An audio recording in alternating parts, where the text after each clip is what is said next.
ವರುಣದಲ್ಲಿ ಭಾವನಾತ್ಮಕವಾಗಿ ನಾನು ಮಾತಾಡಿಲ್ಲ. ಹೆಚ್ಚು ಲೀಡ್ ಬೇಕು ಅಂತ ಸ್ವಕ್ಷೇತ್ರದವರನ್ನ ಕೇಳಿದ್ದೀನಿ ಅಷ್ಟೇ. ಮೈಸೂರಲ್ಲಿ ಸಿಎಂ ಸಿದ್ದರಾಮಯ್ಯ ಪ್ರತಿಕ್ರಿಯೆ ಕೊಟ್ಟಿದ್ದಾರೆ. ಕಳೆದ ಚುನಾವಣೆಯಲ್ಲಿ ನಮಗೆ 48,000 ಲೀಡ್ ಬಂದಿತ್ತು, ಈ ಬಾರಿ 60,000 ಮುಗಿಸಿ ಅಂತ ಹೇಳಿದ್ರು. ಅದಕ್ಕೆ ಬೇರೆ ರೀತಿಯ ವಿಶ್ಲೇಷಣೆ ಏನೂ ಇಲ್ಲ ಅಂತ ಸಿಎಂ ಪ್ರತಿಕ್ರಿಯೆ ಕೊಟ್ಟಿದ್ದಾರೆ.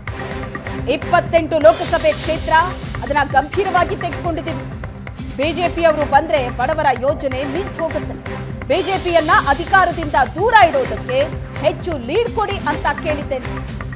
ಮೈಸೂರಲ್ಲಿ ಸಿಎಂ ಸಿದ್ದರಾಮಯ್ಯ ಕೊಟ್ಟಂತ ಪ್ರತಿಕ್ರಿಯೆ ಇದು.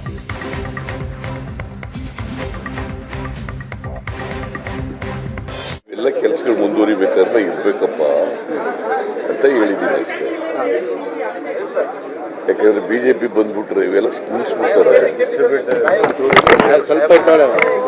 ಬಿಜೆಪಿಯವರು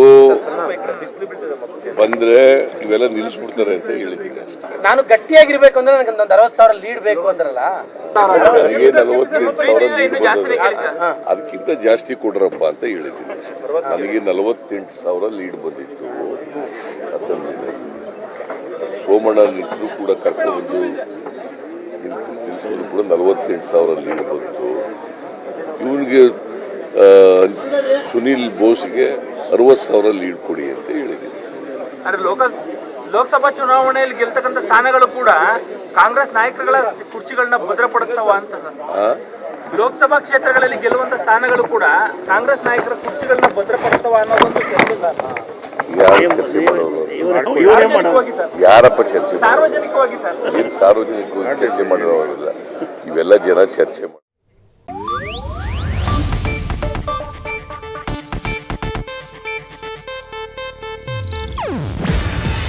ಇದು ಏಷ್ಯಾನೆಟ್ ನ್ಯೂಸ್ ನೆಟ್ವರ್ಕ್ ಪ್ರಸ್ತುತಿ. ನೀವು ನೋಡ್ತಿದ್ದೀರಾ ಏಷ್ಯಾನೆಟ್ ಸುವರ್ಣ ನ್ಯೂಸ್.